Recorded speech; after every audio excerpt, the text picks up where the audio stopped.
Hello friend, मैं हूं आपका दोस्त अजीत। डिस्क्रीट मैथमेटिक्स के इस बेसिक सीरीज में आपका बहुत बहुत स्वागत है। जैसा कि हम पिछले लेक्चर में देख चुके थे मैथमेटिकल इंडक्शन क्या होता है और उसके कुछ बेसिक प्रिंसिपल्स के बारे में। चलिए, ये तो हो गई पढ़ाई की बात। थोड़ी सा बात करते हैं। आज है रक्षाबंधन। रक्षाबंधन की ढेर सारी शुभकामनाएं आप सभी को। घर पे रहें, अपना ख्याल रखें और हो सकता है तो बहुत सारे गिफ्ट अपने सिस्टर को दें, उनसे बहुत ज़्यादा प्यार करें। चलिए स्टार्ट करते हैं। उसी मैथमेटिकल इंडक्शन में मेरा एक छोटा सा पोर्शन अभी और बाकी रह गया है। इसमें बेसिकली बहुत सारे कॉन्सेप्ट होते हैं जो वन बाय वन हम एग्जीक्यूट करेंगे हमने अपने इस क्वेश्चन में, और उसको देखेंगे कि कैसे सॉल्व आउट होता है।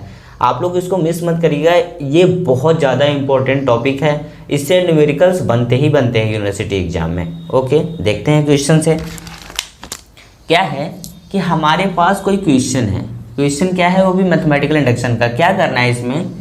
1 का स्क्वायर माइनस 2 का स्क्वायर प्लस 3 का स्क्वायर माइनस 4 का square plus minus 1 to the power n plus 1 n square equal to minus 1 n plus 1 n plus 1 divided by 2। तो बताना है कि so it by mathematical induction. इस मैथमेटिकल इंडक्शन के अनुसार मतलब बताइए कि ये जो स्टेटमेंट हमने लिखा है क्या ये सही है या नहीं। चलिए स्टार्ट करते हैं। सपोज दैट हम जबकि पहले लेक्चर में देख चुके थे कि हम पहले क्या करते हैं, स्टेटमेंट को फॉर्मेट करते हैं। क्या करते हैं? फॉर्मेट बनाते हैं।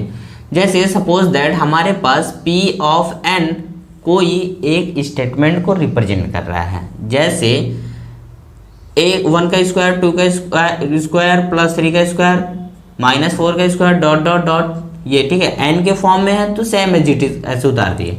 अब जब हमने बोल दिया कि ये एक फॉर्म कर रहा है कैसे, एक स्टेटमेंट की तरह, तो हम क्या बोलेंगे कि चलिए अब स्टार्ट करते हैं इंडक्टिव बेस को लेकर के कि क्या ये हमारे n इक्वल टू 1 के लिए सेटिस्फाई कर रहा है या नहीं। क्या आपने बोला कि अब हम चेक करेंगे n इक्वल टू 1 के लिए। चलिए P ऑफ n मतलब P ऑफ 1 ये एक स्टेटमेंट को रियलाइज कर दिया। अब हम देखेंगे इसको कैसे। देखिए जहाँ जहाँ n था वहाँ हमने क्या पुट कर दिया, 1 पुट कर दिया। तो देखिए इसको अगर हम जब करेंगे तो ये कितना आएगा, माइनस 1 टू द पावर 2 आएगा। माइनस 1 टू द पावर 2 आएगा कि नहीं। और इसकी वैल्यू 1 स्क्वायर करेंगे तो इतना 1 ही आएगा।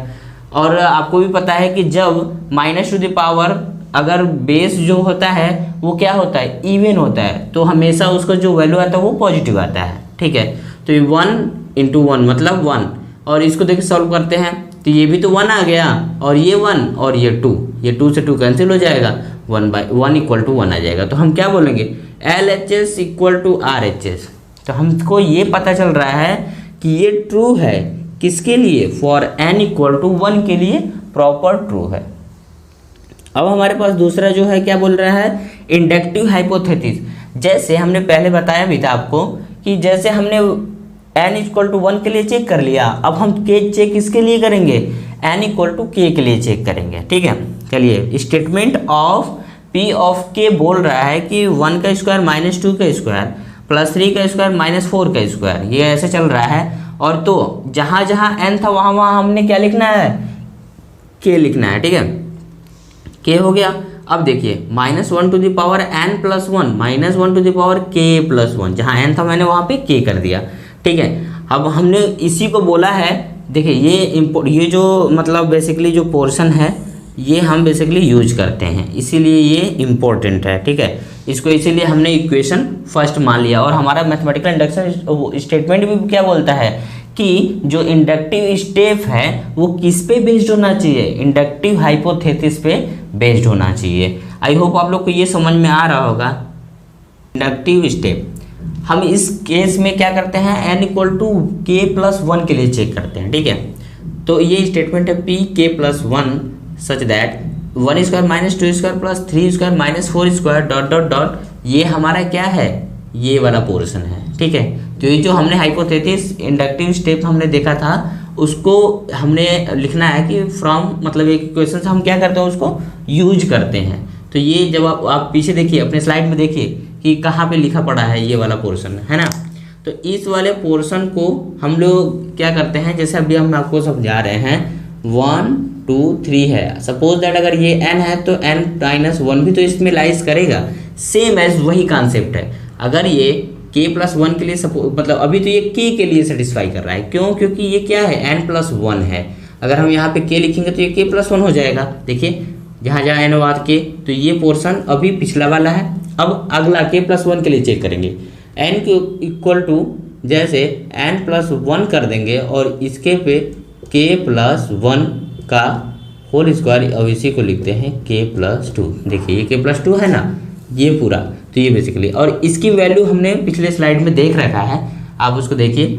चलिए अब हम इसको LHS उठा करके ये हमको लाना है, ये हमारा मेन मोटिव है। LHS को उठाया, उसकी वैल्यू इतनी आई है ना, उसकी वैल्यू कितनी आई है, इतनी आई है। और ये वाला पोर्शन हमने उठा लिया।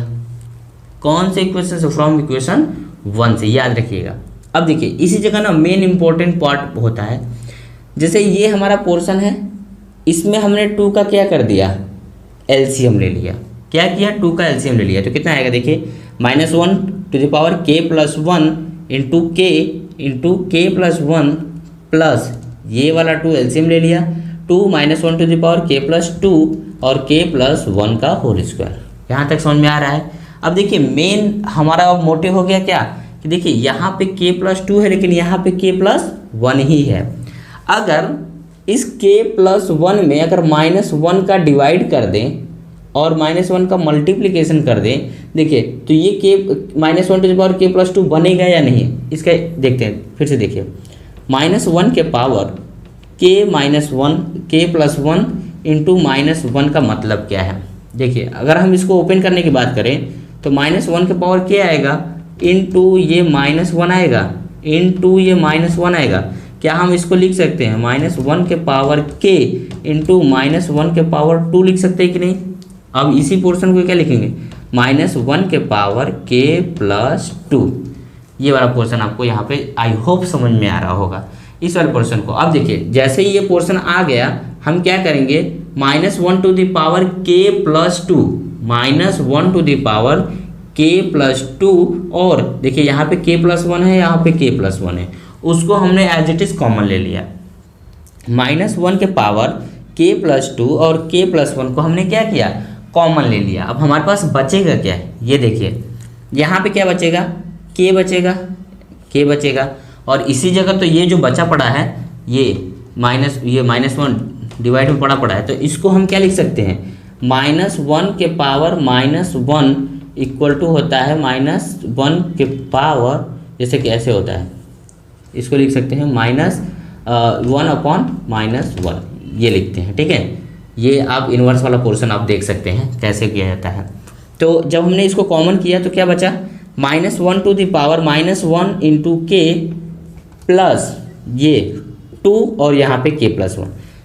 आई होप आप लोग को धीरे धीरे समझ में आ रहा होगा, आप लोग करेंगे, आप करते रहिए मेरे साथ, ठीक है। अब हमारे पास क्या है, देखिए -1 हो गया और ये प्लस ये सारी चीज़ें हो गई।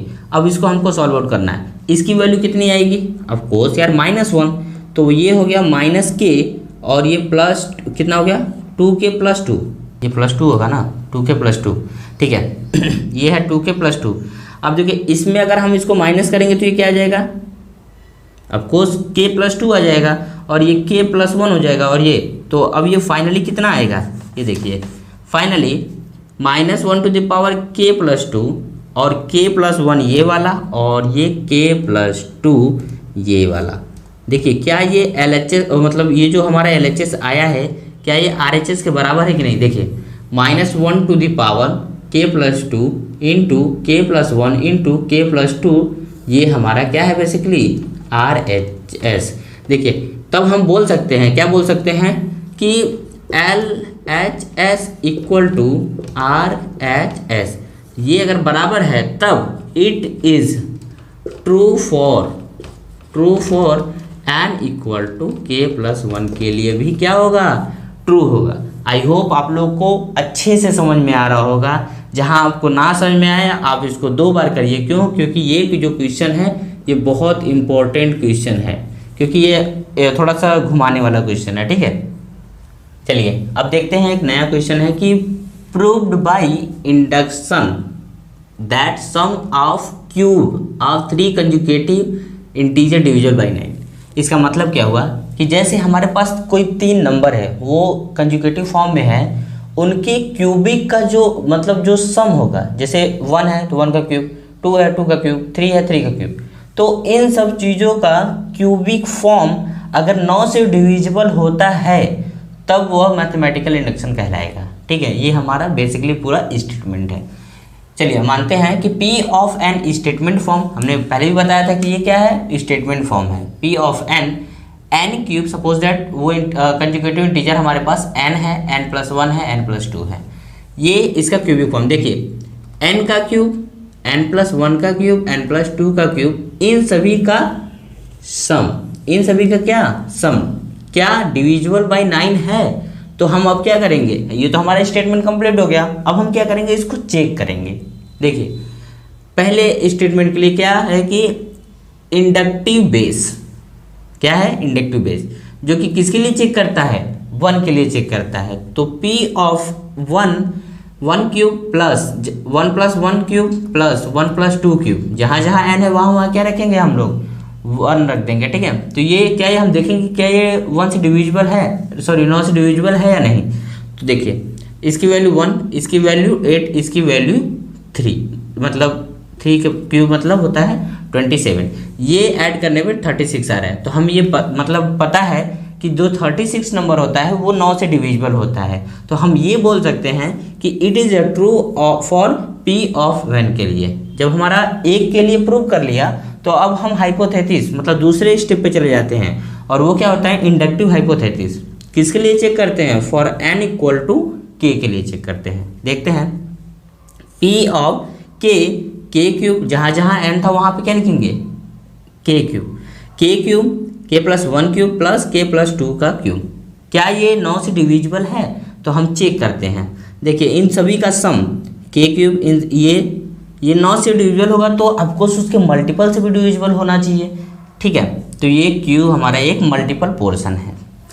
अब जब हमने ये मान लिया कि यहाँ ये इसका मल्टीपल इससे क्या है, डिविजिबल है, तो हम बोलेंगे कि इट इज़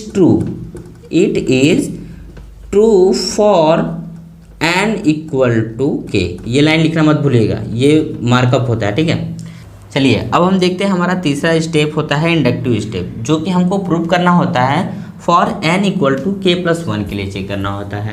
तो चलिए हम स्टेटमेंट पहले लिख लेते हैं कि जब हमने n इक्वल टू k के लिए चेक कर लिया तो हम चेक करेंगे किसके लिए, for n equal to k+1 के लिए। तो ये हमारा स्टेटमेंट बोलता है कि अगर k+1 के लिए सेटिस्फाई कर रहा है तो हम n जहाँ जहाँ n होगा वहाँ पे क्या लिखेंगे, k+1 लिख देंगे। तो जब हम k+1 रखेंगे तो ये इस फॉर्मेट में आ जाएगा। और इसी तरीके से इन दोनों की वैल्यू फ्रॉम इक्वेशन फर्स्ट से हमको पता क्या है, देखिए इन दोनों की वैल्यू अगर ले करें तो ये इधर चला आएगा, तो हम इसको क्या लिख सकते हैं, -k³ लिख सकते हैं। आई होप आप लोग को ये समझ में आ रहा है। जैसे यहाँ पे मैंने इसको कर दिया तो इन दोनों की वैल्यू ये आ रही है, तो इसी हमने इसको यहाँ पे लिख दिया है। ठीक है, ये वाला और ये वाला ऐसे, इसको एज इट इज ऐसे ही रहने देंगे। इसका क्यूबिक फॉर्म हम ओपन कर लेंगे। देखिए a³ plus b³ plus 3ab², 3a देखिए 3ab², b का मतलब कितना है k², ये हो गया 9। ठीक है, ये यहाँ तक समझ में आ रहा होगा। अब ये होता है 3a²b, 3 मतलब 3 × 9, 9 3 27, 27 के। आई होप आप लोग को ये प्रॉपर तरीके से समझ में आ रहा होगा।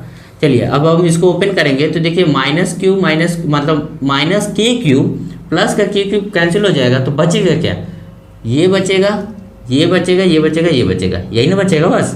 ठीक है, अब यहाँ पे हम 9 को क्या करते हैं, कॉमन ले लेते हैं, तो हमारे पास बचेगा क्या, q बचेगा, k² बचेगा, यहाँ पे 3k और ये प्लस का 3।